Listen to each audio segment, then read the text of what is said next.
Hi hello నేను మీ journalist Prashant welcome to our channel. మన ముందు ఒక చీఫ్ గెస్ట్ ఉన్నారు. ఆయన జాతీయ భావాలు కలిగిన వ్యక్తి, దాదాపు బీజేపీలో క్రియాశీలకంగా ఉంటారు. అదేవిధంగా ఇప్పుడు ప్రస్తుత జాతీయ రాజకీయాలు, అదేవిధంగా తాజా రాజకీయ రాష్ట్ర సమీకరణాలపైన మనతో పాటు మాట్లాడడానికి సిద్ధంగా ఉన్నారు. దాదాపు రైతుల సమస్య పైన అసెంబ్లీలో కుండబద్దలు కొట్టినట్టుగా వారి యొక్క సమస్యలను రాష్ట్ర ప్రభుత్వ దృష్టికి తీసుకెళ్లిన వ్యక్తి ఆయన ఎవరో కాదు, రాకేష్ రెడ్డి గారు, ఆర్మూర్ ఎమ్మెల్యే మనతో పాటు ఉన్నారు. అన్ని విషయాలు అడుగుదాం. సార్ నమస్తే. సార్ ఎలా ఉన్నారు? చాలా బాగుంది.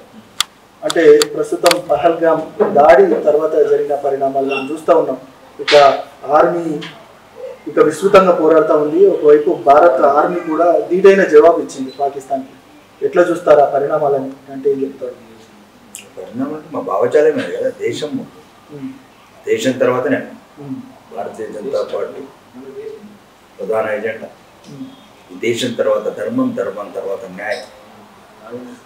కాబట్టి అటువంటి పహల్గామ్ లాంటి ఘటనలు భవిష్యత్తులో పునరావృతం రాకూడదు. పునరావృతమైన ఒక్కడికి లక్ష్యం 10,000 మందిని చంపుతారంటే దాంట్లో వాళ్ళ వెన్నులో వంటకి ఉంది. ప్రపంచంలో తీవ్రవాదం, ఉగ్రవాదం ఎప్పటికి పోదు.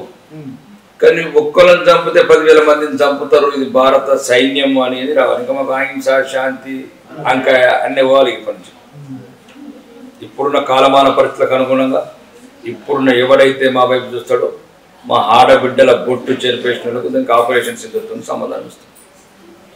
అంటే బీజేపీ ఇక యుద్ధాన్ని కోరుకుంటుందా?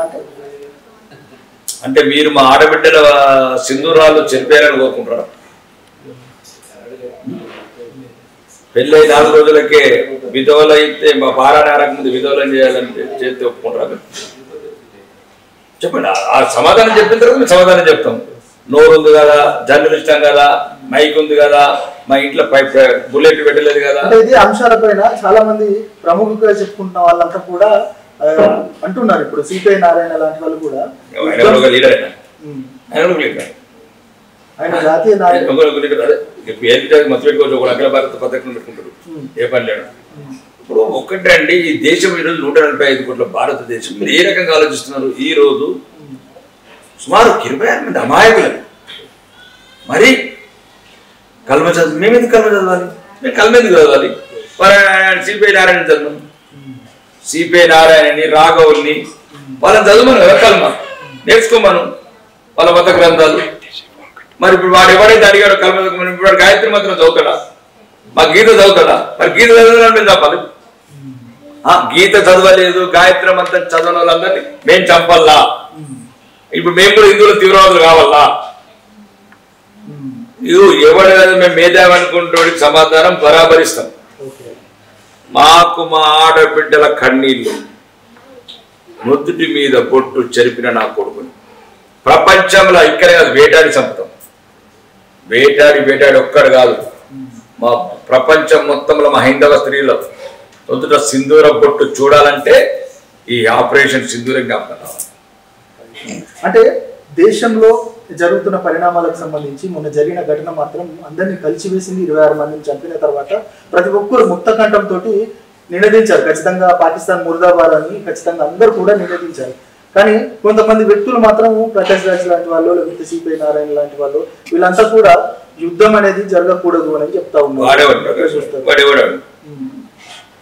వాడు అసలు పొట్టకుడు కోసం ఒక ఆర్టిస్ట్ వాడు. దేశంలో బందుకులు పట్టాడా? ఆడేమన్నా మొత్తం సైంటిస్ట్ మా దేశానికి ఏమైనా శాటిలైట్ తయారు చేశాడు? ఎవడు వాడు ప్రకాష్ రాజ్? అసలు ఎవడు వాడు? ఇన్ని రోజులు అసలు మీ మీడియా ఎందుకు చూపుతున్నారని క్యారెక్టర్లెస్ ఫెలో. ఇదే ఆ కొడుకుని సౌదరి ఇట్లా మాట్లాడమని కొడుకుని ఆఫ్ఘనిస్తాన్ ఇట్లా బలిచింది నా కొడుకులకు మాట్లాడరా. నీకు దమ్ముంటే కొడుకా, నువ్వు బాగా రోజుల ఎగరబట్టి నీ సంగతి ఉన్నది. డ్రామా చేస్తున్నా? ఎవర్రా నీ ఎన్నుకున్నది? వాడో పానికిరానుడు. ఏదైనా మామూలుగా ఆర్టిస్టు, లక్షలాది మంది ఆర్టిస్టు ఉన్నారు. పద్మశ్రీలు ఉన్నారు, పద్మ విభూషణులు ఉన్నారు. జాతీయ నటుడు సార్, జాతీయ నటుడు విధవకు జాతీయత భావాలు ఉండాలి. దేశం మీద అభిమానం ఉండాలి, ధర్మం మీద అభిమానం ఉండాలి. మతం గొప్పదా, మనిషి గొప్పవాడా అంటే ఏం చెప్తారు సార్ అసలు మీ పాయింట్ ఆఫ్ వ్యూ? ఎదుటి వాళ్ళు ఎట్లా అనుకుంటే మేము అట్లా అనుకుంటాం. మీకు ఒక పర్పస్ ఉంటుంది కదా. పర్పస్ ఏమిటి? పర్పస్ సాగుతుంది. అక్షరధామ్ మీద బాంబులు ఎత్తే రావాలా, లేకపోతే గోకుల్ చాట్కర్ మీద బాంబులు ఎత్తే రావాలా, బొంబాయి తాజ్మహల్ హోటల్లో రావాలా, పహల్గామ్లో రావాలా, అంటే మేము సాగుతుంది కుట్టామనుకుంటే హిందువులం. అంటే దాని లోపం పూర్తిగా ఇక్కడ పహల్గామ్ లోపం మొత్తం కేంద్ర ప్రభుత్వం అని అంటున్నారు. తప్పేమిటి? దాంట్లో దొరుకుతాయి ఇంటెలిజెన్స్. మరి ఇందిరాగాంధీ ఏడ చచ్చిపోయింది? భారత ప్రధాని ఇంటి లోపల అంగరక్షకులు, తన ఇంటి లోపల మా గన్నులు మా బుల్లెట్లు, ఇంక ఇవ్వన బుల్లెట్లు పాకిస్తాన్, గన్నులు పాకిస్తాన్. కాంగ్రెస్ వాళ్ళు అంటున్నారు చాలా మంది, కాంగ్రెస్ వాళ్ళకి చెప్తున్నా నేను, దీని మొత్తం లోపం అంతా కూడా కేంద్ర ప్రభుత్వము, ఈ కేంద్ర ప్రభుత్వం కరెక్ట్ పనిచేయకపోవడం వల్లే ఇలాంటి లోపం జరిగింది, దాన్ని కప్పిపుచ్చుకోవడానికే మతం రంగు పోలుస్తున్నారు అనేది కూడా ప్రధానంగా కాంగ్రెస్ పార్టీ విమర్శిస్తుంది. ఒకటండి, 1947 ఇది నేడు చేసిన కాశ్మీర్ సమస్య. సర్దార్ వల్లభాయ్ పటేల్ గారు ఆ రోజు అన్నారు, మీరు యునైటెడ్ నేషన్స్ రాయొద్దండి అని కూడా బలవంత రాసిన పనికిరాని నాయకత్వం. నేనేమంటున్నానంటే అప్పుడున్న పరిస్థితులను ఏం పరిస్థితులు అండి, హిందువులంతా పోతుంది కూడా దేశాన్ని, ఏ పరిస్థితి ఏంటంటే ఒక్కడి గురించి దేశాన్ని చూపించడం ఏంటి? ఇప్పుడు మీరు ఏ పరిస్థితి, ఏ పరిస్థితులు? నెహ్రూ అయిన మొత్తం ఒక పదవి దురాశపరుడు తన కుటుంబానికి దేశాన్ని సర్వనాశనం చేసి హిందువులందరినీ ఏంటంటే ఎటువంటి గౌరవనీయ అంబేద్కర్ గారు ఏం చెప్పారండి?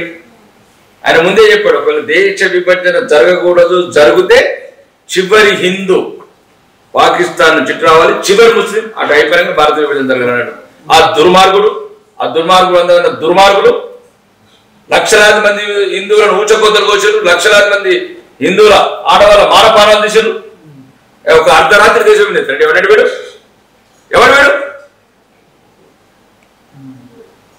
ఎవరండి వాడు? మా హిందువుల పాలన చేసిన వాడు. అంబేద్కర్ గారు చెప్పారు, దేశ విభజన జరిగితే చివరి ముస్లిం ఆ దేశంకి వెళ్ళాలి, చివరి హిందూ ఈ దేశంకి వెళ్ళిన తర్వాత బట్వారా జరగాలన్నాడు. వీటిలో ఎప్పుడో ప్రధానమంత్రి ఎప్పుడెప్పుడు ఎక్కాలి, అందరం ఎక్కాలా?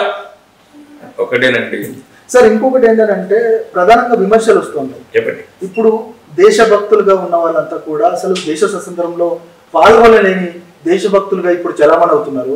దేశం కోసం ప్రాణత్యాగం చేసిన వాళ్ళు మాత్రం దేశ ద్రోహులుగా చిత్రీకరించబడుతున్నారు అనేది కూడా కాంగ్రెస్ చెప్తా ఉంది. అసలు బీజేపీకి దేశ స్వతంత్ర ఉద్యమంలో అసలు దాని స్కోపే లేదు, వాళ్ళు పాల్గొనలేదు అని చెప్తా ఉన్నారు. దీనికి మీ సమాధానం? మా పూర్వీకులు పాల్గొన్నారు. ఆర్ఎస్ఎస్ ఉన్నప్పుడు మా పూర్వీకులు, మా తాత పాల్గొన్నాడు, మా ముత్తాత పాల్గొన్నాడు. నైజాంకి పోరాటం చేశారు మా ముత్తాతలు, అసంఖ్యాయులు పోటీ చేశారు. ఈరోజు రాహుల్ గాంధీ చేసిన ఎవరండి ఇతను? మరి అప్పుడు పాల్గొన్న వాళ్ళు ఈ రాహుల్ గాంధీ ఎవరు? మా దేశస్తులే కాదు కదా, మా మతస్థులు. ఎవరు ఇతను? మా దేశానికి ఎవరు చెప్పండి ఇతను? ఎవరు ఈ రాహుల్ గాంధీ గారు? ఎవరు మాకు ఎవరు చెప్పగలరు? వారు అతను భారతీయుడా? అతను హిందువా? ఆయన చెప్తున్నారు కదా. మళ్ళీ చెప్పు, నువ్వు చెప్పు కదా, నువ్వు చెప్పు. అంటే మా విదేశీ శక్తుల కుట్రలో భాగమైన ఈ వ్యక్తి ఒక విషబీజాన్ని ఆడుతున్నాడు. అవును, మా తాతలు, మా పూర్వీకులు అందరి మొత్తం దేశం నుంచి పోరాటం 1000 సంవత్సరాలు. ఒక్కరోజు రాలేదండి. స్వాతంత్రం వచ్చింది ఆఫ్టర్ మీకు బ్రిటిష్ ఇండియా తర్వాత పోరాటం.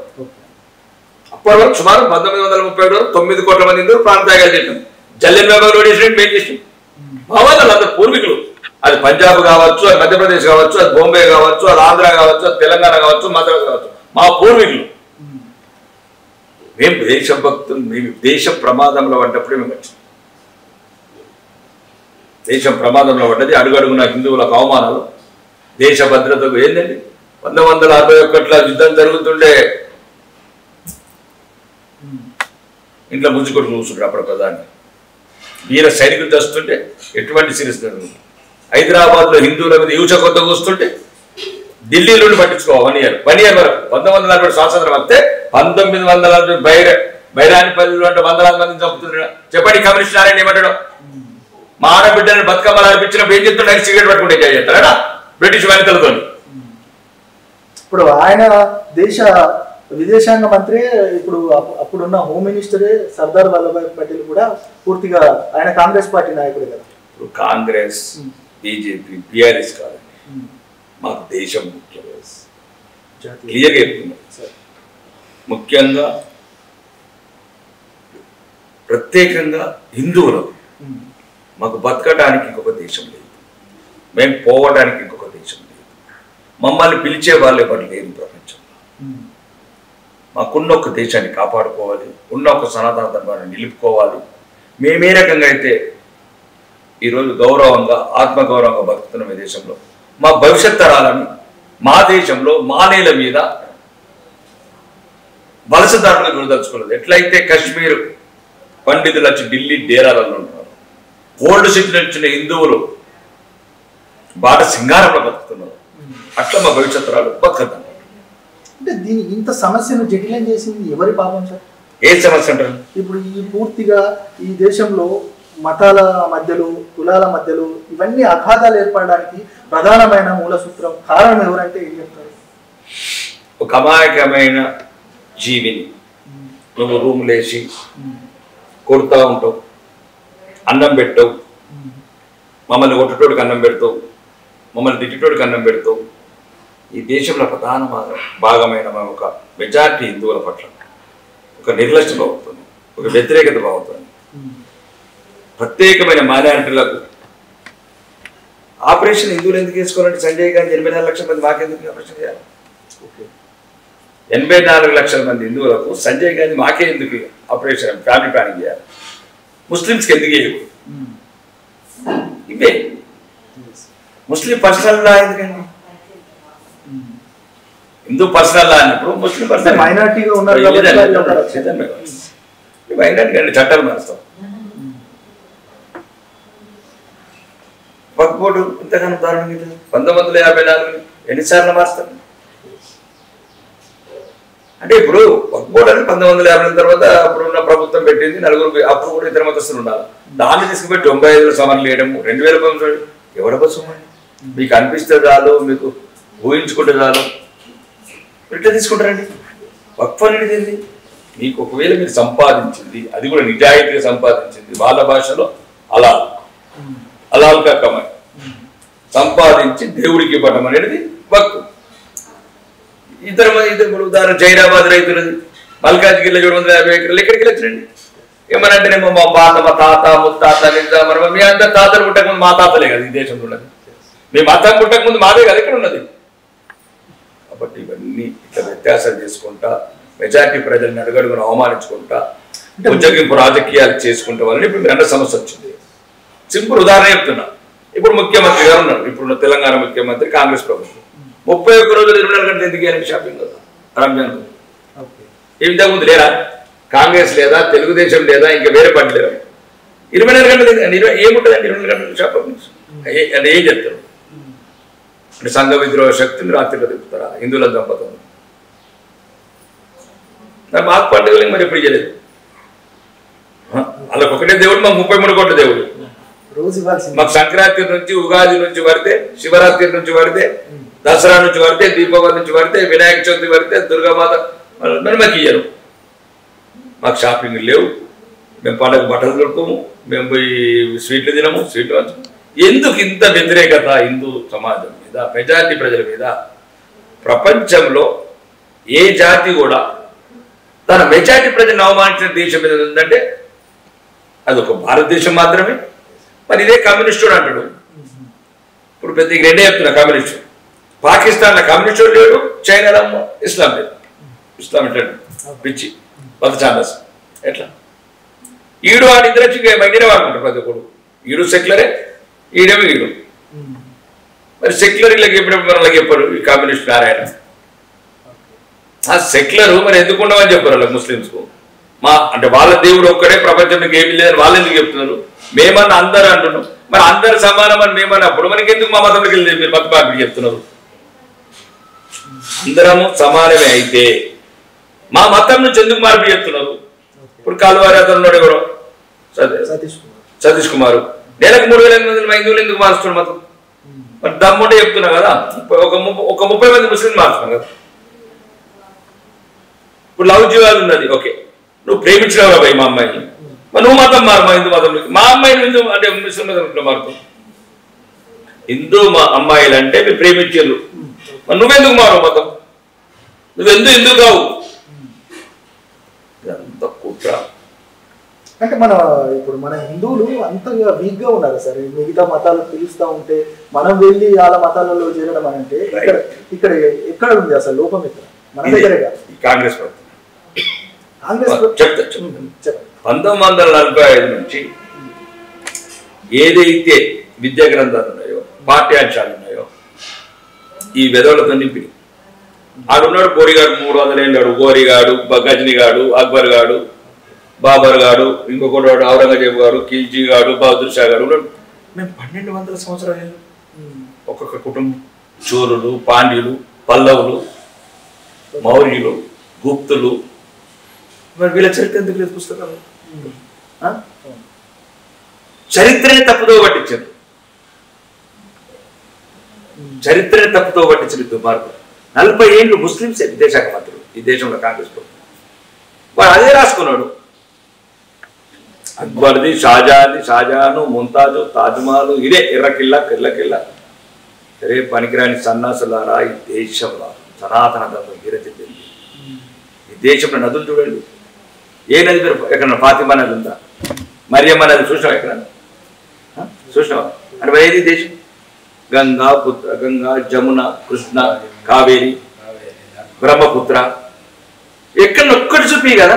మరియమ్మ నది, ఫాతిమమ్మ నది చూపి, ఒక్కటి చూపేది. నిజమే సార్. అంటే ఇక్కడ ఎక్కడైతే చరిత్రను వక్రీకరించారు, ప్రాచీన చరిత్ర విరజిల్లిన, అంటే సింధు హరప్ప నాగరికత నుండి ఇప్పటి వరకు ఇది హిందూ నాగరికతగా విరజిల్లిన సందర్భం అందరికి తెలుసు. కానీ ఇక్కడ మెజార్టీగా ఉన్న మనల్ని మైనార్టీలో తోసివేయబోతున్నారా, లేదు మెజార్టీగా ఉన్న వాళ్ళని మైనార్టీలను మనం ఇబ్బంది పెడుతున్నామా అనే క్వశ్చన్ కూడా మనం రేజ్ చేసుకోవాలి కదా. ఇంకొకటి సార్, అంటే నా ఒక చిన్న డౌట్.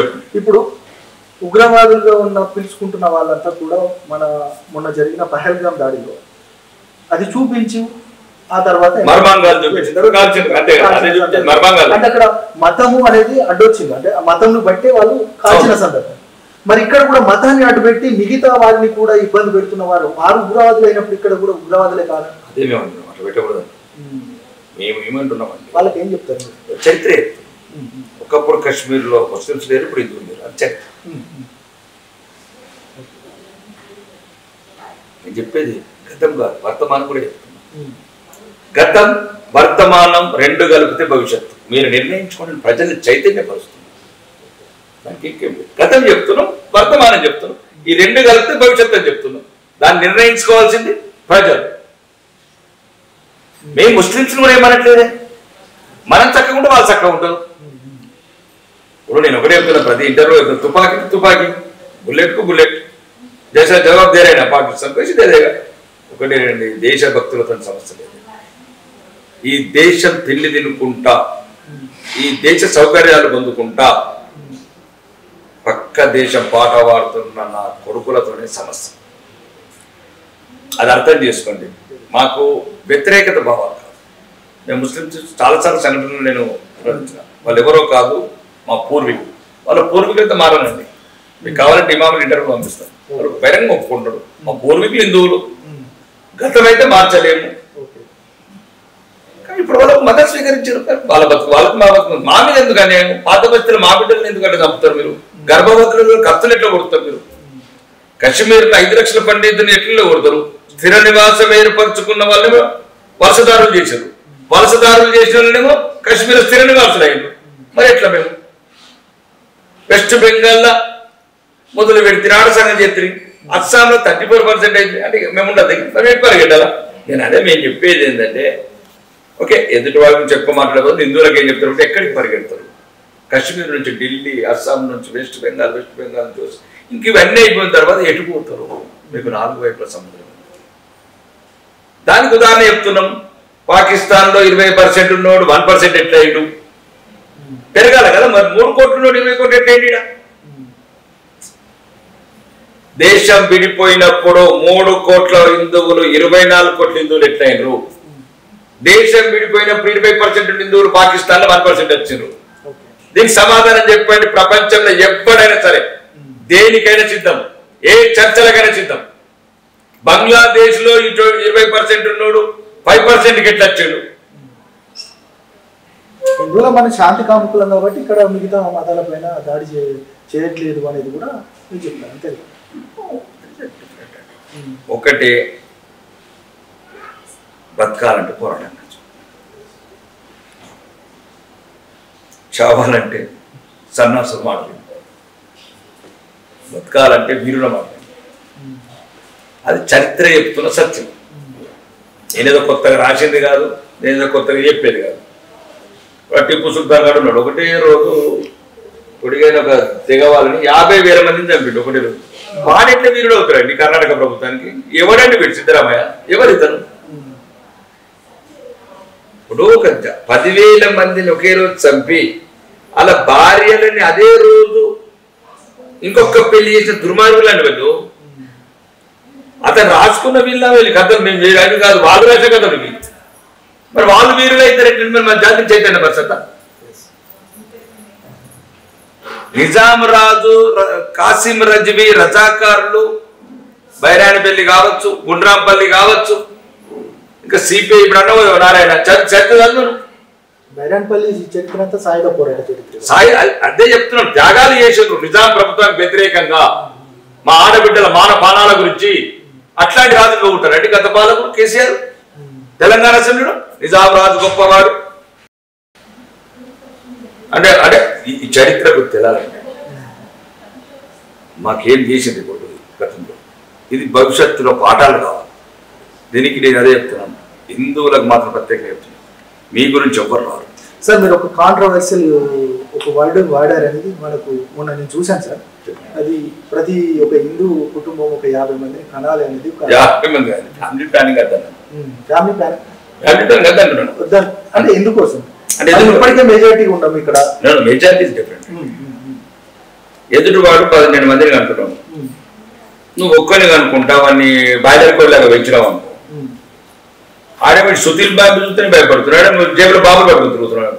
తర్వాత జరిగే పరిణామం ఏం కాదు, కుటుంబాలలో అంటే యుద్ధమే ఇంపార్టెంట్ అని కాకుండా ఇది ఒక కూడు గూడు గుడ్డ అనేది ఒక మనిషికి ఉండే సహజంగా మనిషికి కావాల్సిన ప్రతి అంటే ఒక మనిషి అంతే కనీస అవసరాలు. ఆ అవసరాలు లేకుండా మనము విచ్చలవిడిగా కనేసుకుంటూ పోతే మళ్ళీ భవిష్యత్తులో మనకు ఆర్థికపరమైన సమస్యలు రావచ్చు. తిండికి లేని, ఇప్పుడు మనం ఎంతో మంది చూస్తున్నాం, 3 పూటలు దొరకలేని దేశంలో చాలా మంది ఉన్నారు. మరి అట్లాంటి పరిస్థితులు వస్తాయి కదా. ముస్లింలకు ఎందుకు చెప్తారు? మైనారిటీ ఉన్నారు కాబట్టి భయపడి అంటున్నారు. అంటే మమ్మల్ని మైనారిటీ అయితే మేము ఎందుకు అనదు? మమ్మల్ని మైనారిటీస్ కాశ్మీర్ లాగా వెళ్ళగొడతారు ఈ దేశం నుంచి. మమ్మల్ని అంటే కాశ్మీర్ లాగా మీరు కానీ మమ్మల్ని వెళ్ళగొడతారు, మా ఇళ్ళకి వెళ్ళగొడతారు. మా బిడ్డలని, మా కుటుంబ సభ్యులు మేము అంటే మా ముందే వానభంగాలు చెప్తారు. చూడలేదా బంగ్లాదేశ్ సంఘటన? హిందూ వైద్యులు ఉరికంబాలు ఎక్కించారు, చెప్పండి కదా, దానికే సమాధానం. వాడు 10 అంటే 10 బహిరంగంగా చెప్తున్నావు, తప్పేముంది అంటే ఇవన్నీ నాకు చెప్పినావు కదా. కానీ సంవత్సరాలు గుడ్డ, బట్ట, కాకరకాయ, బొంగు, బోడి అని చెప్పి మరి చెప్పేవాళ్ళకు చెప్పరు. పాత బస్తీలో పోయి చెప్పరు, వెస్ట్ బెంగాల్లో పోయి చెప్పరు, కాశ్మీర్లో పోయి చెప్పరు, నిజామాబాద్ లో పోయి చెప్పరు. ఎందుకు చెప్పరు? ఈ మాటలు వాళ్ళకి చెప్పాలి కదా. విద్య ఉండాలా, క్వాలిటీ ఆఫ్ లైఫ్ ఉండాలా, క్యారెక్టర్ ఉండాలా, కనీస మౌలిక వసతులు ఉండాలా, మీ బిడ్డలకు కూడా మంచి విద్య రావాలా, మీ బిడ్డలకు మంచి సౌకర్యవంతులు మౌలిక వసతులు కావాలి, దేశంలో మీ బిడ్డలు బతకాలని ఎందుకు చెప్పరు? ఒక చిన్న 10x10 రూమ్ లో 15 మంది ఎట్లా బతకాలని ఎందుకు చెప్పరు? 15 సంవత్సరాలు అయింది సార్ బీజేపీ అధికారంలోకి వచ్చి. మరి ఒక మైనార్టీల కోసము లేదంటే మెజారిటీ ఉన్న హిందువుల కోసం ఏం చేశారు, మైనార్టీల కోసం ఏం చేశారు, వారి యొక్క ఆర్థిక అభివృద్ధి కోసం మీరు ఏం చేశారంటే ఏం చెప్తారు? సబ్కా సాత్, సబ్కా విశ్వాస్, సబ్కా వికాస్, భాజపా కా నినాదం. మాకు మీరు ఎప్పుడైనా ముస్లింస్, హిందువులు, క్రిస్టియన్స్ గారు వాటి భావజాలం మెజారిటీ ప్రజలను అగౌరవపరిస్తే అభిమానులు తప్ప ఇతర మతస్థులను అవమానించడం కాదు. మేము ఈ దేశంలో చిన్న ఉదాహరణ ఇస్తున్నాం. మేము కరోనా వ్యాక్సిన్ ఇచ్చిన 140 కోట్ల మందికి హిందూ ముస్లిం వ్యాక్సిన్ తయారు చేయలేదు. 83 కోట్ల మందికి పేద రేషన్ ఇస్తున్నాము. మేము హిందూ రైస్, ముస్లిం రైస్ ఇవ్వట్లేదు. ప్రధానమంత్రి ఆవాస్ యోజన కింద 5 కోట్ల ఇల్లు కట్టాము. ఇది ముస్లిం ఇల్లు, హిందూ ఇల్లు అని ఇవ్వట్లేదు. 13 కోట్ల మందికి ఇది శౌచాలయాలు కట్టించినాం. అది హిందూ ముస్లింలకు బాత్రూమ్స్ మా దృష్టిలో భారతీయులంతా. ఈ సెక్యులర్ ముసుగులు ఉన్న ఇతర పార్టీలకు, ఇతర అతి తెలుగు పరులకే ఇవన్నీ తప్ప మాకు లేదండి. ఈరోజు మీరు లెక్కలు చెప్తాము, 14% ఉన్న ముస్లింస్ 32% బెనిఫిట్స్ పొందుతున్నారు. దేశం ఇచ్చిన అన్ని తింటున్నారు, మమ్మల్ని ద్వేషిస్తున్నారు. అదే బాధ. అంతకుమించి. సార్ అంటే మెజారిటీ మతంగా ఉన్న హిందూ మతంలో ఒక సెక్షన్ ఆఫ్ పీపుల్ ని వివక్షకు గురి చేయడం వల్లే హిందూ మతంలో ఐక్యత లోపించింది అనేది కూడా చూస్తా ఉన్నాం. ఈ సంఘటనలు నిన్ననే యూపీలో కూడా ఒక డీజే అంటే పెళ్లిలో డీజే పెట్టుకున్నందుకు దళిత కుటుంబాన్ని నలుగురినేమో జరిపే సందర్భం కనబడుతుంది. అంటే ఇట్లాంటి పరిణామాలు హిందుత్వానికి అదేవిధంగా హిందూ మతానికి పేటెంట్ గా చెప్పుకున్న బీజేపీకి లేకపోతే దేశ వ్యవస్థకు అది గొడ్డలు పెట్టు లాంటిదే కదా. దాన్ని ఎట్లా మీరు డిఫెండ్ చేయగలుగుతారు? ఇప్పుడు ఎవరైతే మీరు కొంత సమాజంలో దాన్ని మేము అట్లాంటి తప్పు అట్లాంటి సంఘటన ఎట్టి పరిస్థితులు ఉపేక్షించాం. అవసరమైతే దారుణమైన కఠిన చర్య తీసుకుంటాం. పాయింట్ మోహన్ భగవత్ గారు మనం ఏమన్నారు, ఒకటే గుడి, ఒకటే బావి, ఒకటే శ్మశానం. అర్థం కాలేదు. ప్రపంచంలో ఉన్న RSS చీఫ్ అన్నారు, ప్రపంచంలో హిందువులంతా పెద్ద ఆయన. మరి ఒకటే మా కులాన్ని కూడా ఒకటే చేస్తే అదే చెప్తున్నాం. కులాలు ఒకటి చెప్తున్నట్టు ఒక గంట లోపల కావు. మేము చేస్తే మీరు ఒప్పుకోరు, BC/SCలు ఒప్పుకోరు. మా ఆగిపోతే వాళ్ళు బాగా అంటే నేను రిజర్వేషన్ సెపరేట్ ఇచ్చేది. ఇప్పుడు బీసీలలో కూడా ఫర్ ఎగ్జాంపుల్ మన తెలంగాణ అసెంబ్లీలో మేము SC వర్గీకరణ బిల్లు పెట్టినప్పుడు షమీమ్ అఖ్తర్ గారి జడ్జి గారితో కమిటీ పెట్టించాం. ఆ రిపోర్ట్లు ఏమిచ్చారు, 1, 2, 3, 4 1, 2, 3 ఏవైతే కులాలు ఉన్నాయో అవన్నీ ABC వేసాం. చివరిదైనా ఒకటి పెట్టిండు, ఏమని ఈ క్రిమిలేయర్ పెట్టిండు. క్రిమిలేయర్ పెడితే క్రిమిలేయర్ మాత్రం ఒప్పుకోలేదు రాజకీయ నాయకులు. ఆయన ఏమన్నా అంటే ఒక జడ్పీ చైర్మన్, ఒక MP, ఒక ఎమ్మెల్యే నెక్స్ట్ జనరేషన్ రిజర్వేషన్ కాదండి. అది ఎవరికి మంచిది? వాళ్ళకే మంచిది, ఒక SCకే మంచిది కదా. అయితే అతను ఏమనంటే ఒక రాసిండు ఒక రోజు MP, MLA, జడ్పీ చైర్మన్ వరకు ఇట్లాంటి ఉన్నతమైన పదవులు అనుభవించిన వాళ్ళు ఆ ఒక్కసారికి పరిమితం రిజర్వేషన్. మళ్ళీ మీరు ఎట్లా ఇప్పుడు కొంత పెద్ద పెద్ద SC రిజర్వేషన్ కొట్టిన వాళ్ళు వాళ్ళకి ఎక్కడ డబ్బు ఉంది, జనరల్ కూడా పోటీ తీసుకెళ్ళచ్చు. ఒకటి. రెండోది, ఒకవేళ ఇప్పుడు అతని కొడుకు కదా రిజర్వేషన్తో MP అయింది అనుకుందాం. ఇప్పుడు ఫర్ ఎగ్జాంపుల్ పెద్ద పెద్ద వాళ్ళ కొడుకులు డాక్టర్లు, యాక్టర్లు, జడ్జిలు అంతా అయిపోయింది. నెక్స్ట్ క్రిమినల్ కూడా ఒప్పుకున్నారేమో అని ఆయన ఒక మా కూనంనేని సాంబశివరావు గారు ఎమ్మెల్యే ఉంటాడు, ఒగుడుతా ఉన్నాడు ప్రభుత్వాన్ని. ఫస్ట్ టైం క్రిమినల్ ఒప్పుకున్న ప్రభుత్వానికి ధన్యవాదాలు, అది దాంట్లో కాదు ఎన్నికే చెప్తారు. కాదు పెద్ద మనిషి అది ఒప్పుకోలేదు, అన్ని ఒప్పుకున్నాను తప్ప ఇది ఒప్పుకోలేదు అన్న. కాబట్టి మాకు ఒకటే చెప్తారండి, కులాలన్నీ ఒకటే. మాదిగ వాళ్ళు, రెడ్డిలు, కమ్మలు, వెల్మలు, కాపులు, కమ్మరి, కుమ్మరి ఓకే. అది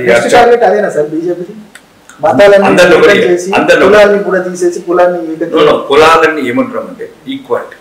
మనం ఫస్ట్ భారతీయులు, హిందువులు, రెండోది ఇతర మతస్థులు కూడా ఎవరో కాదు, మా వాళ్ళు, మా పూర్వీకులు, మా DNA ఒకటి, మా బ్లడ్ ఒకటి. కానీ దయచేసి మేము మిమ్మల్ని ఎట్లా ప్రేమించినాము మీరు మమ్మల్ని అట్లా ప్రేమించాము. నేను చెప్పేది మేము మిమ్మల్ని ఎట్లా ప్రేమిస్తున్నామో, 3 కోట్ల మందిని 24 కోట్ల వరకు ఎట్లా భరిస్తున్నామో దయచేసి ఆ ప్రేమను మా మీద చూడండి. మేము ఎట్లయితే మీరు మా పూర్వీకులు అనుకుంటాం, మీరు కూడా మమ్మల్ని పూర్వీకులు అనుకుంటాం. కాదు మమ్మల్ని కాఫీర్లు అనుకుంటారు. అక్కడ నచ్చింది పంచాయతీ, అక్కడ నచ్చింది పంచాయతీ. నువ్వు కూడా కాఫీరే, దృష్టి ఏం లేదు. అంటే ఉదాహరణ కాదు, మనం ఒక అది కూడా క్లియర్ అయిపోయింది కదా, క్రైస్తవులకు కూడా చెప్తున్నాం. అదే అనుకోవడం మనం అదే ఏదో ఇష్యూ జరిగినప్పుడు నువ్వు ఇబ్రాహిం వారసులు, మేము అబ్రాహిం వారసులు, మనం మేమేమి అన్నాడు. మన క్రిస్టియన్స్ కూడా వేసేసాడు పాల్గొంలో. అలా భార్య జెన్నిఫర్ అని చెప్తుంది. అంటే కల్మని మేము ఎక్కడ చదవాలండి, కల్మ మాకు రాదు కాదని అంటే ఆ స్త్రీని రోదన భరించడం. కాబట్టి చెప్తున్నాం, మాకు దేశం ముఖ్యం. ఫస్ట్ అంటే మీరు కూడా నేను చాలా సందర్భాల్లో మీ నోట్ నుండి విన్నాను, ఫస్ట్ నేషన్ తర్వాత అదే సిద్ధాంతంగా సిచ్యువేషన్.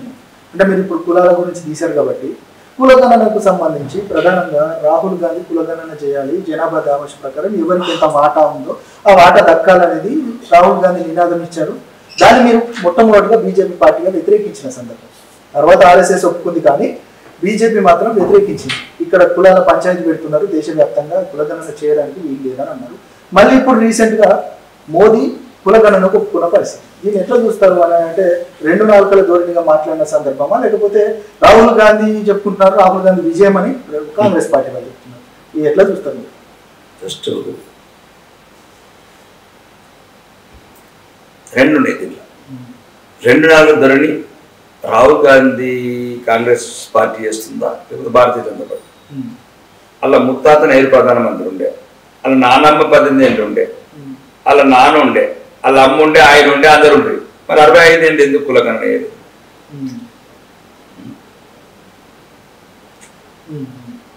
ఇప్పుడు వాళ్ళ తాత ఉండే 17-18 ఏళ్ళు, వాళ్ళ నానమ్మ ఉండే 18 ఏళ్ళు, వాళ్ళ అయ్యి ఉండే, వాళ్ళ అవ్వ ఉండే, ఈయన కూడా మొత్తం ప్రధాన పాత్ర పోయి వీళ్ళు ఎందుకు చేయలేదు? ఆ పాపం కట్టుకోవడానికి మేము కులగణన అనేది కరెక్ట్. పాపం కట్టుకోవడం. ఇప్పుడు ఒక బుక్ పట్టుకుని తిరుగుతున్నాడు, లోపల ఏముండదు కదా, కాలు పేరు చిన్న బుక్ పట్టుకుంటున్నాడు. రాజ్యాంగం ఎమర్జెన్సీ పెట్టిన వాళ్ళు ఎవరు? ఆమె కాంగ్రెస్ పార్టీ నాయకురాలు, దేశ ప్రధాని. 2 దొండలు అంటే ఈయనకి ఏమైతుంది? ఇప్పుడైనా మన దేశంగానే ఏమైతుంది? ఆమె నాయనమ్మ ఏం చేసింది? రాజ్యాంగాన్ని తుమ్మలు దొక్కిన వాళ్ళు, ఈ దేశంలో 8 సంవత్సరాల పరిపాలించిన వాళ్ళు. అంటే ఒక సమస్యని ఈరోజు హిందువులు కొన్ని కాశ్మీర్ లాంటి ఘటనలు, పాకిస్తాన్ లాంటి ఘటనలు, కొన్ని పాత బస్తీ ఘటనలు చూసి ఐక్యత వస్తుంది. ఈ ఐక్యతను ఎట్లా విడగొట్టాల? మళ్ళా ఇట్లాంటి కుల సర్వే మాత్రం చేశారు, కుల గణన చేయలేదు. కుల గణన వేరు, కుల సర్వే వేరు. కుల సర్వే అంటే ఏంటంటే అందులోని బీసీలనే కుల. ఇప్పుడు ఇది కుల గణన అంటే జనగణనతో పాటు మేము ₹1 కూడా ఖర్చు పెట్టుంటుంది. మాకు ఎట్లా సెన్సెస్ ఎట్లా పోతుంది? ఇప్పుడు 10 సంవత్సరాలకు ఎట్లా చేయాలి కేంద్ర ప్రభుత్వం. నువ్వు మంచిని ఇచ్చినప్పుడు కూడా అడుగుతున్నాం అంతే. అంటే ఖర్చు ₹1 లేదు. వాళ్ళ 150 కోట్లు 200 కోట్లు పెట్టి రోజుకు కూడా కొట్టేచ్చు కాదు. అట్లయితే గ్రౌండ్ లెవెల్లో రియాలిటీ తెలియదు కదా సార్. నేను అదే చెప్తున్నాను, గ్రౌండ్ లెవెల్ మొత్తం ప్రతి మనిషి లెక్క వచ్చినప్పుడు గ్రౌండ్ అప్పుడు ఖర్చు ఉంటుంది కదా ఖచ్చితంగా. ఎట్లా అయితే కదా మాకు ఇప్పుడు నీకు సెన్సెస్ కంపల్సరీ చేయాలా?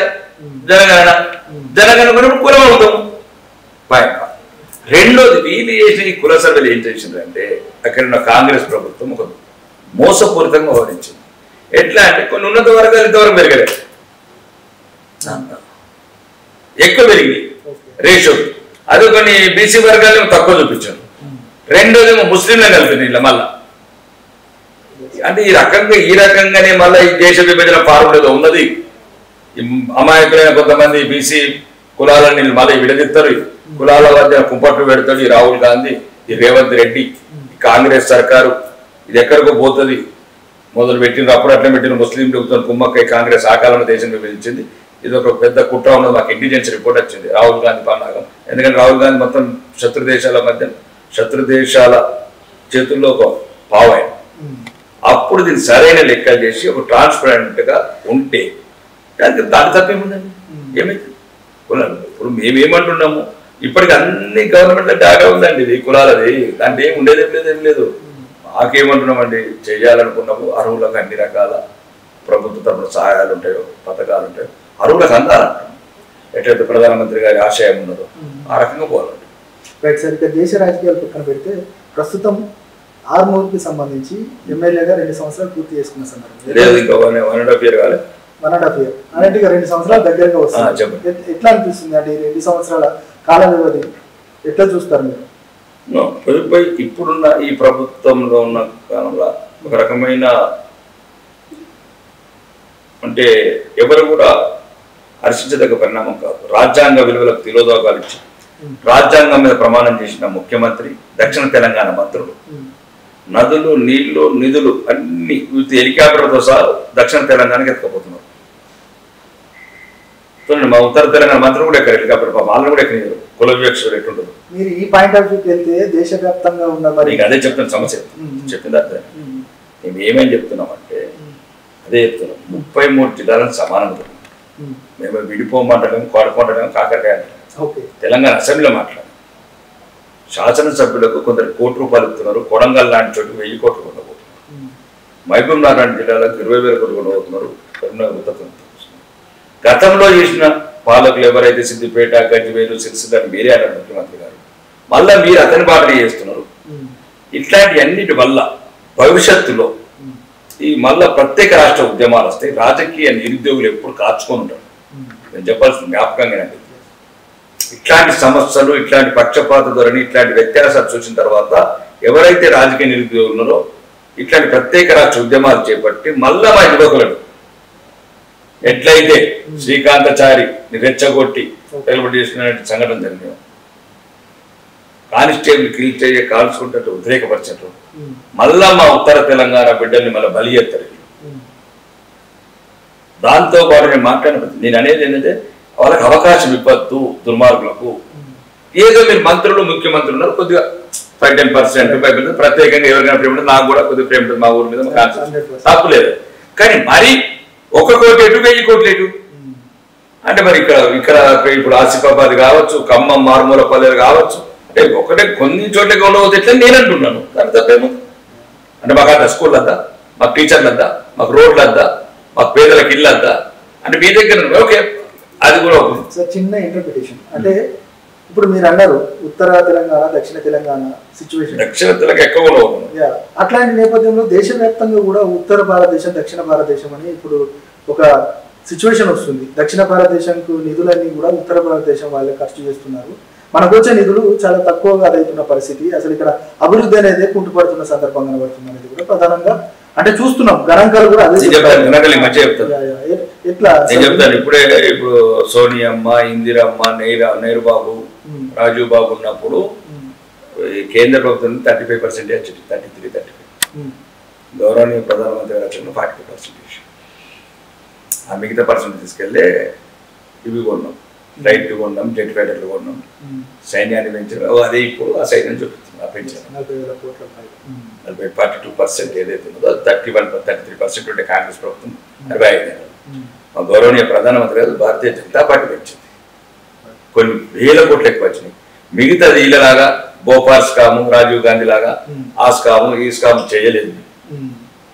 మేము ఆ డబ్బుని ఏదైతే ఉందో ఇట్లా సైనిక శక్తిని దృఢంగా తయారు చేస్తాం. ఈరోజు ఉజ్బెకిస్తాన్, టర్కీ లాంటి దేశాలు వచ్చినా మొక్కబోని ధైర్యంతో కొట్లాడుతున్నది భారత సైన్యం. అంటే వాళ్ళకి సమకూర్చిన ఆయుధాలు, ఆ ఆయుధాలే ఆ డబ్బు. ఇది సన్నాసుల్లాగా అన్ని అనరులకు పథకాలు ఇచ్చి డబ్బునంతా దుర్వినియోగం చేస్తే ఈరోజు ఆ యుద్ధ ఫైటర్లు లేచి సోఫియా ఖురేషి వెళ్ళకపోతుండే. సోఫియా ఖురేషి గారు వెళ్ళారు, 10 నిమిషాలు కొట్టుకొని వచ్చారంటే అది ఫైటర్స్.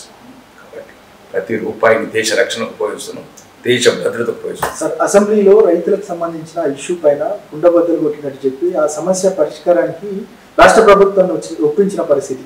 నిజంగా ఆ స్పీచ్ చూస్తే ఎవరైనా కూడా నివ్వెరపోవాల్సిందే, అంత అద్భుతంగా మీరు అదే సేమ్ సిచ్యువేషను నిజామాబాద్ లాంటి, కరీంనగర్ లాంటి గల్ఫ్ కార్మికులకు సంబంధించిన అంశం, దాన్ని ఎట్లా చూస్తారు? ఆ సమస్యను రాష్ట్ర ప్రభుత్వ దృష్టికి ఎట్లా తీసుకెళ్తారు అంటే నేను తీసుకొచ్చాను కదా 54 సంవత్సరాలుగా తెలంగాణ అసెంబ్లీ ఆ సమస్యలు నేనే మాట్లాడినా. 2 తరాలు ఒక శాపగ్రస్తులమైన మేము ఈ ప్రాంతం ఉత్తర తెలంగాణ, ముఖ్యంగా ఆదిలాబాద్ జిల్లా కావచ్చు, కరీంనగర్, నిజామాబాద్ ఓల్డ్ సిటీ కూడా ఎక్కువ, ముస్లిమ్స్ కూడా ఎక్కువ. అది నిరంతరం మా జగిత్యాల నుంచి వెళ్ళే బస్సులు, బొంబాయి బస్సులు కన్నీళ్ళ గురించి చెప్పిన తర్వాత రాష్ట్ర ప్రభుత్వం ప్రతిబంధించి ఇప్పుడు 5 లక్షల ఎక్స్గ్రేషన్ చెల్లిస్తుంది చనిపోయిన వాళ్ళకు. రెండోది ఒక 10% పిల్లలకు రిజర్వేషన్ ఇస్తుంది సీట్లలో, స్కూల్ విద్య మంచి మంచి విద్యాలయాలు. దాన్ని ఇంకా పెంచమంటాను. మళ్ళీ అప్లికేషన్ ఇచ్చాను, ఫాలోఅప్ చేస్తున్నాను. రాష్ట్ర ఆర్థిక పరిస్థితి ఉంది, ఎమ్మెల్యే గారు కొద్దిగా ఒప్పుకోవటండి, అది కూడా చేస్తామంటారు. దాన్ని కూడా పోరాడతాం. ఇంకా గల్ఫ్లో ఉన్న ఇక్కడ ఉన్న ప్రధాన సమస్యను మైగ్రెంట్స్కు ఎటువంటి సౌకర్యాలు కావాలి, ఎట్లాంటి ఇబ్బందులు ఉన్న విదేశాలలో దాన్ని పరిష్కరించి వాళ్ళకు ఎటువంటి అన్యాయం జరగకుండా చూసుకోవాలని చూస్తున్నాం.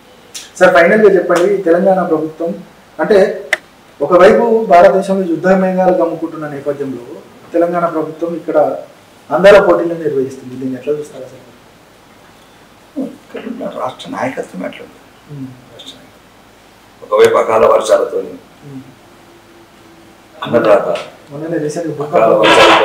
అన్నదాత గ్రంథాలు రోడ్ల మీద వడ్లు ఇవన్నీ తీసుకెళ్ళలేక, అంటే ఒక గడ్డి బ్యాగులు లేవు, కాంటలు లేవు, అమారీలు లేవు, ట్రాన్స్పోర్ట్ లేదు, రైస్ మిల్లు లేదు, రకరకాల సమస్యలు ఎదుర్కొంటారు. దాని మీద దృష్టి పెట్టాల్సిన నాయకులు, అధికారులు మన అందాల పోటీలని ఎంజాయ్ చేస్తారు. అదొక వైపు. రెండోది దేశం ఈరోజు సోఫియా ఖురేషి లాంటి వాళ్ళు, సింగ్ లాంటి వాళ్ళు అట్లాంటి వీరనారిని కోరుకుంటున్నారు. దేశం అట్లాంటి పరిస్థితి అంటే అందాల పోటీలు ఈ టైంలో ఎట్టి పరిస్థితుల్లో కూడా అక్షేపం రద్దు చేయాలి. అంతే. ఇంకొక పదం లేదు. వాళ్ళకి 500 మంది ఆఫీసర్లు పెట్టడం, సెక్యూరిటీ పెట్టడం, ట్రాన్స్పోర్ట్ పెట్టడం, ఉన్న అధికార వ్యవస్థను ప్రజలు ఎట్లా కాపాడుకోవాలి, యుద్ధం ఎటువంటి అనుకోని పరిస్థితుల్లో వాటి హైదరాబాద్ లాంటి ఆర్మీ డిఫెన్స్ ప్లేస్లు ఎక్కువ ప్రజల్ని ఎవరిడే అడ్వైస్ చేసిన ఆఫీసర్లు అందాల పోటీలు మీకు నింపారు. కాబట్టి ఇది రాజ్య ప్రభుత్వం నిర్లక్ష్యం, ప్రజల పట్ల ఉన్న నిర్లక్ష్యానికి ఒక మచ్చుతుంది. కాబట్టి ఇది ఎట్టి పరిస్థితిలో కూడా ఉండకూడదు. రెండోది, ముఖ్యమంత్రి గారు అన్నట్టు రాష్ట్రం అప్పుల పాలైపోయింది. అప్పుల పాలైపోతే ఏ రకంగా పేదలకు ఇల్లు కట్టేయాలా, పెన్షన్ ఇవ్వాలా, రేషన్ కార్డు ఇవ్వాలా, నిరుద్యోగులకు ఉద్యోగాలు ఇవ్వాలని ఇవ్వాలోచించాలి తప్ప అందాల భావాలను తెచ్చి వయ్యారాడుకో పోసుకుంటా మీరు ఇట్లాంటి షోలు పెడితే ఇప్పుడు అవసరం లేదా? కడుపు నిండిన వాడు, మీరు కడుపు ఎండిన వాడి గురించి ఆలోచించమంటారు సార్. అంటే ఇది ఒక పర్సనల్ క్వశ్చన్ సార్. ఇంత అనర్కలంగా దేశ రాష్ట్ర రాజకీయాల అదేవిధంగా ప్రపంచవ్యాప్తంగా ఉన్న రాజకీయాల పైన అనర్కలంగా మాట్లాడతారు. నిజంగా అంటే చాలా బుక్స్ చదువుతారా, లేకపోతే ఏంటి సార్ అసలు మీ రహస్యం ఏంటి అసలు? ఏముంటుంది, నిరంతరం తనని తాను ప్రశ్నించుకోవడం, నిరంతరం ఏం జరుగుతున్నది సమాజంలో. దాంట్లో ఒక రాజకీయ నాయకుడికి ఒక విజన్ ఉండాలి, మనం ఏం చేయాలి, ఏం చేయకూడదు, ప్రజలకు సంబంధించి ప్రజలు మనని వాళ్ళు ఇంత గౌరవంతో, అభిమానంతో, ఆశీర్వాదంతో. ఎందుకంటే నేను వచ్చింది రాజకీయాల కొత్త కదా, 3 నెలలు నన్ను ఎమ్మెల్యే చేసేసి, కాబట్టి నేను రుణం తీర్చుకోవాలి. సాధ్యమైనంత వరకు నాకున్న శక్తియుక్తం కొట్లాడి ఇట్లాంటి విషయాల మీద ప్రతిస్పందించాలని. అంటే మీరు ఇప్పుడు దాదాపు 1.5 year అవుతుందన్నారు కదా, మీరు అనుకున్న లక్ష్యాలు ఫుల్ఫిల్ అయ్యాయా ఆర్మూర్కి సంబంధించిన సమస్యలపై? మొత్తానికి ఇప్పుడు తెలంగాణలో ఏదైతే ఉందో ఇప్పుడు అంటే ఎవరికి ఇంటిగ్రేటెడ్ ఇంటర్నేషనల్ స్కూల్ నాకు ఇచ్చారు. ఇంటిగ్రేటెడ్ ఇంటర్నేషనల్ స్కూల్ 200 కోట్లు శాంక్షన్ అయింది ఫౌండేషన్. ఒకటి దొంకేశ్వర్లో కాలేజ్ కావచ్చు, ఐలాపూర్లో హాస్టల్ కావచ్చు, నందిపేటలో హాస్పిటల్ కావచ్చు, 43 కోట్ల అమృత్ కింద డ్రింకింగ్ వాటర్ కావచ్చు, 47 కోట్ల ఏఎఫ్ఐడిసి, టీఎఫ్ఐడిసి నిధులు కావచ్చు. కొట్లాడాలి. అదే చెప్తున్నాను, పక్షపాత ధోరణితో మీరు ఎంత తీసుకెళ్తున్నారో మాకు అంత ఇవ్వండి. దానివల్ల ఇంకా మౌలిక వసతులు కావచ్చు, పేదలకు కావాల్సిన సౌకర్యాలు కావచ్చు, అన్ని విద్య, వైద్యం, ఉపాధి, వీటితో పాటు మౌలిక వసతులు ఇదే ప్రజలు కోరుకుంటారు. వాళ్ళు ఏం కోరుకోరు, హెలికాప్టర్లో ప్రయాణాలు, లేకపోతే ఏదో విదేశాలకు వాళ్ళు కోరుకోరు.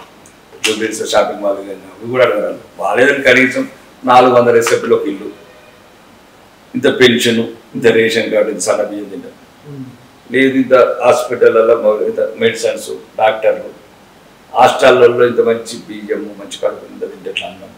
మామూలు కోరికలు ఇవి. ఆ కోరికలు కూడా తీర్చలేకపోతున్నాం. ఆవేదన ఒకవైపు, ఆవేదనని అసెంబ్లీలో కొద్దిగా అప్పుడప్పుడు అగ్రరూపంగా వస్తున్నాయి సార్. అంటే ఇప్పుడు 8 మంది ఎమ్మెల్యేలు, 8 మంది ఎంపీలుగా ఉన్నారు.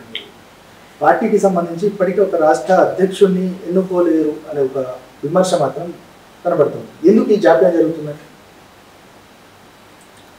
అంటే ఇప్పుడు నువ్వు దేంట్లో వచ్చినావు, కార్డులు వచ్చినావు కదా, ఎవరు ఉండాలి లేడా, బండి పోతుందా, అన్ని పనులన్నీ జరుగుతున్నాయి కదా, జరుగుతుంది.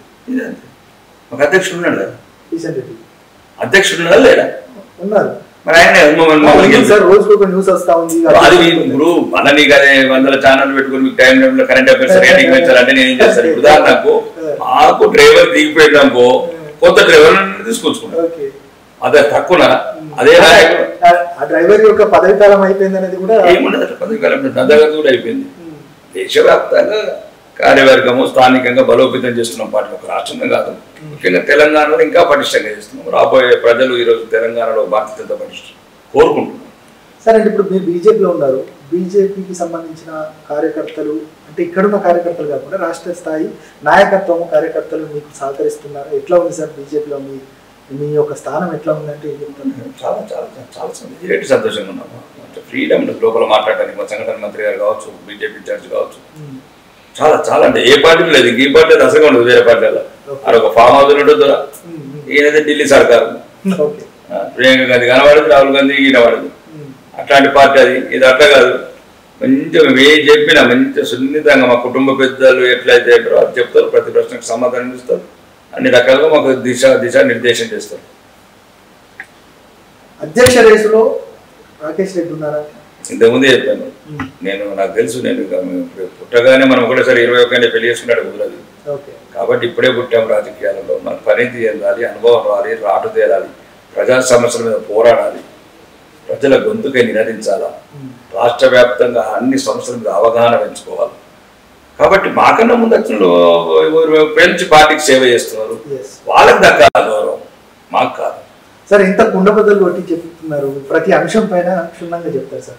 అదే విధంగా మీరు అనుకున్న లక్ష్యాలు ఖచ్చితంగా ఫుల్ఫిల్ కావాలి, ఆర్మూర్ ప్రజలకు సమస్యలు లేకుండా ఇక మీ ప్రయాణం ముందు కొనసాగాలని మేము కూడా కోరుకుంటాం. Thank you sir, thank you very much. ఇంత టైం ఇచ్చినందుకు ధన్యవాదాలు సార్. ఇది ఈ రోజు ఇంటర్వ్యూ. మరొక ఇంటర్వ్యూతో మళ్ళీ కలుద్దాం. చూస్తూనే ఉండండి. నేను మీ ప్రశాంత్.